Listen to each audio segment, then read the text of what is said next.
So we're going to move on to two keynote speakers now. And the first is a lady I had the privilege of meeting this morning. Dr. Tara Dalton is got a day job, a proper job, in Limerick University. She is a lecturer there. She's an engineer. She's a fellow of the Academy of Engineers, and she's one of the founders of Stokes Bio. She is on her third entrepreneurial journey, this time with Altratech. And to a layman, I always ask the idiot's guide questions. Basically, as you know, with all the antigen testing and the PCR testing, and the PCR being the gold standard, and you take the swab and it goes off to the laboratory. What Altratech do is the kit has the laboratory and the testing is done entirely in your home. Please give a warm welcome to hear the Altratech story, Dr. Tara Dalton.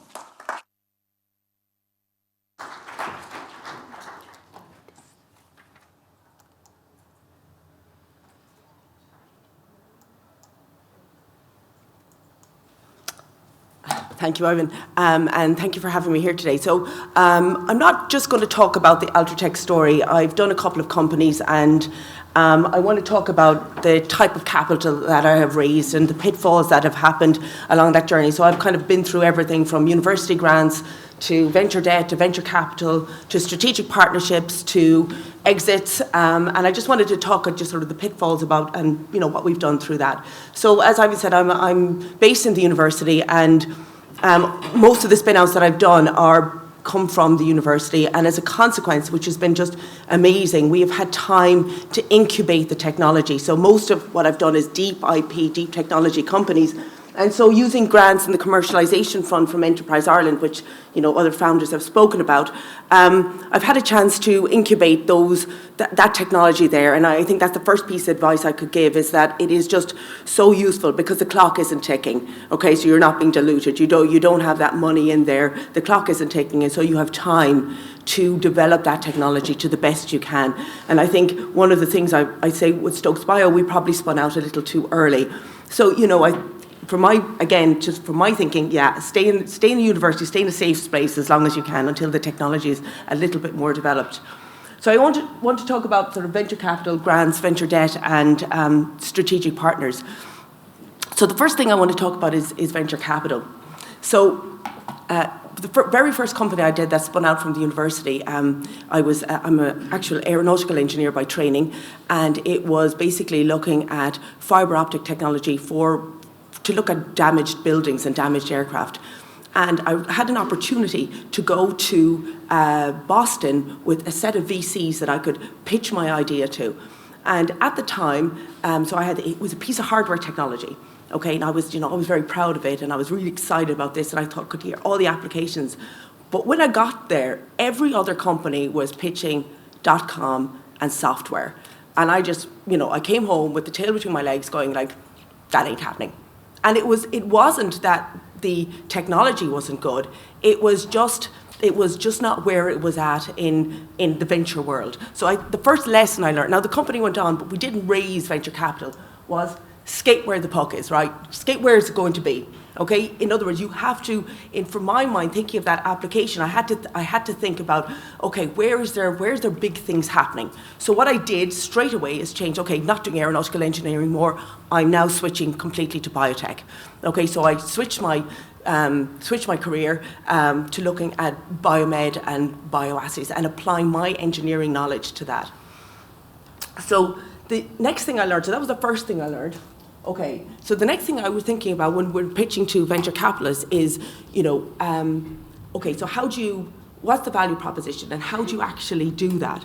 So when it came to Altratech, the company is, it's got a lot of IP, it's very deep technology, and it's basically molecular diagnostics in your hand, okay? So I was raising money in 2018, this is pre-pandemic, and the technology that we were looking at is this.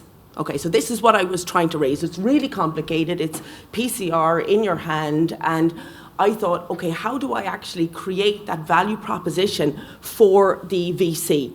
And the way that we did it was actually not to say what the technology does, but what the technology enables. So when we were raising a Series A for Altratech, I decided to say, okay, look, let's see what this technology enabled. This was pre-pandemic, so this was 2018, and so we created a video which I hopefully can do.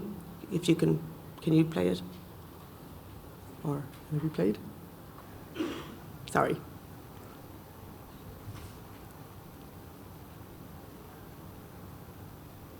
You should just click, yeah, if you just play that there, thank you.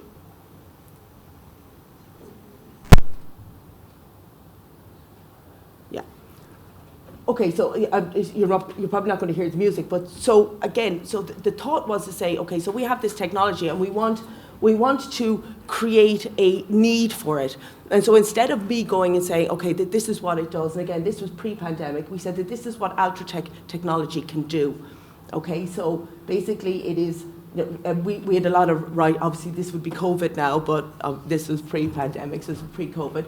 But we created this video that sold what, as I said, what this technology enables somebody to do.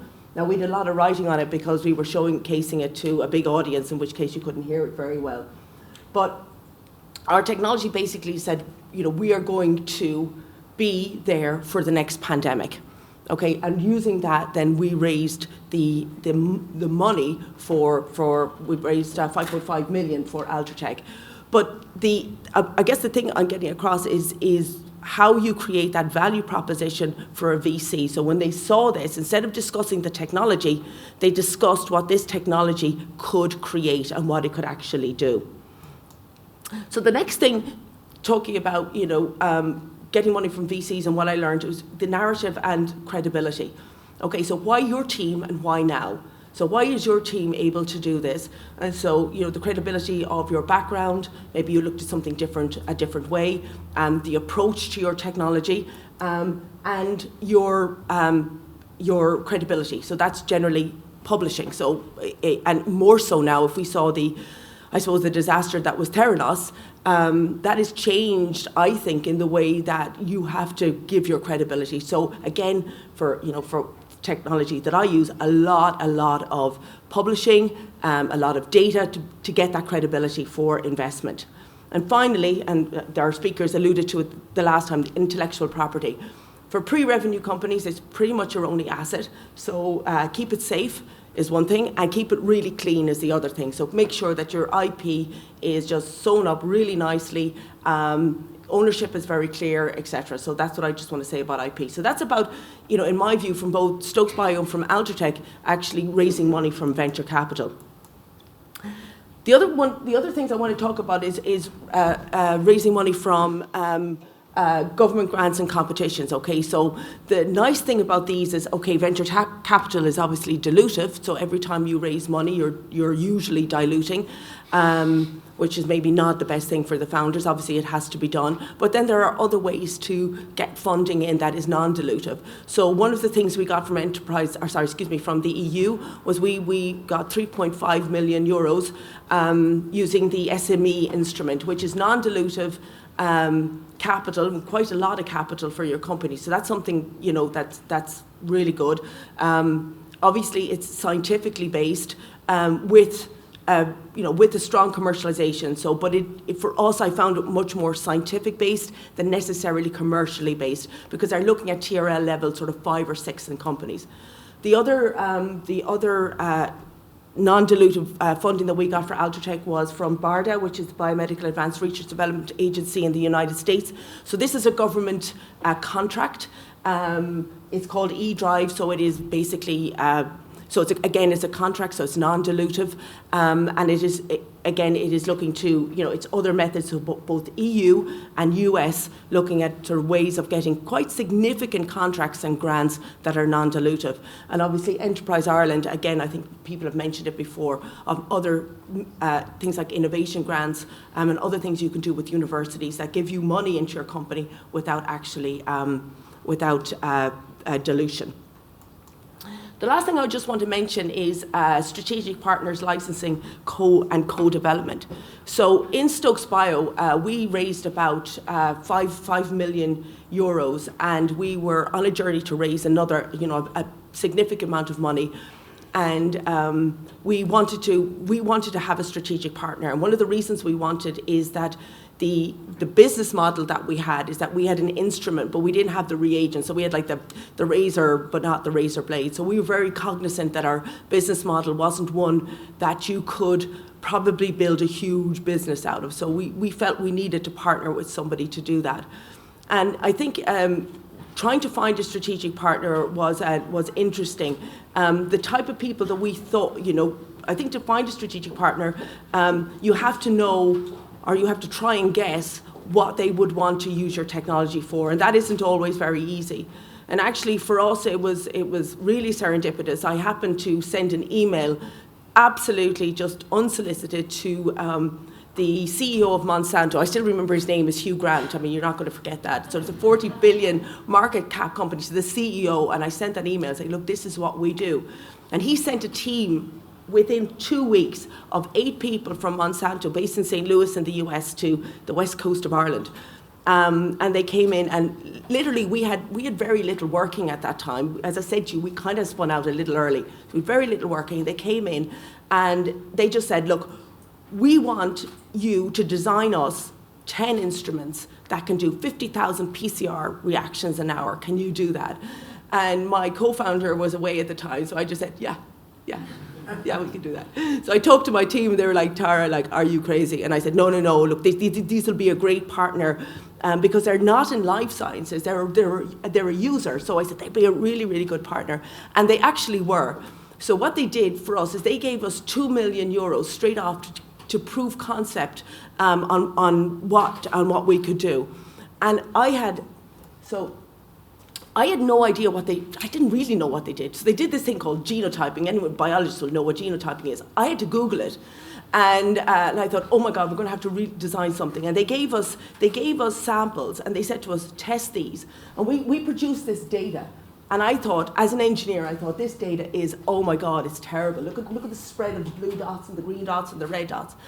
And they came back and they said, that is the best genotyping data we've ever seen. We will give you $10 million to build these instruments for us based upon this data. So it wasn't about value proposition. It wasn't about anything. It was about them seeing an opportunity in our technology, 3,000 miles away, for them to improve their technology. And what they wanted to do actually was genotype every little seed that they planted. That's actually what they wanted to do.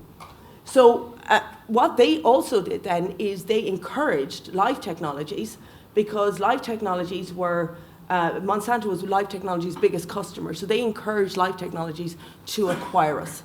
And so they were instrumental in, I won't say broker the deal, but they instrumental in nudging it on, and we then ended up selling Stokes Bio for more than $50 million at the time. So again, it was a brilliant strategic partnership, and I still continue to have a great relationship with the team that did that. They also, as part of that, they took a license to our technology in a very specific field, so it made it still valuable to life technologies in different fields. So, yeah, I think, that's what, just 1 minute 42. So yeah, thank you very much, and if you have any questions. Okay. There aren't any questions on the slide, but that was absolutely fantastic story. I just said yes, she said, not being, and I thought only men can blag it. You can blag it with the best of them. A fantastic story, and we wish Stokes Bio and Altratech a great success story. And it's great how an academic can turn to being such an entrepreneur. Fantastic. Tara Dalton, ladies and gentlemen.